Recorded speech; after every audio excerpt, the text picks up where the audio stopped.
Pozdravljeni ponovno...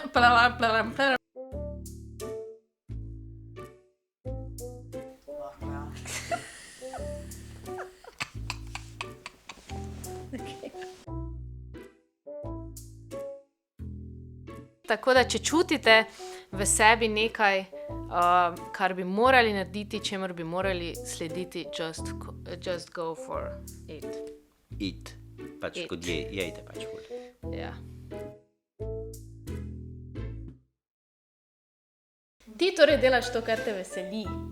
Ja, načeloma, večinoma, pretežno ja.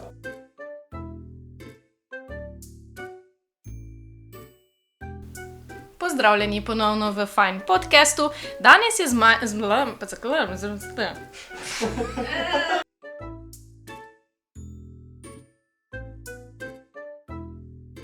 Taja, jaz mislim, da lahko zaključiva z enostjo, ker sva se midve zelo povezali v eno zdaj tukaj in zdaj bomo v eno spile kavč.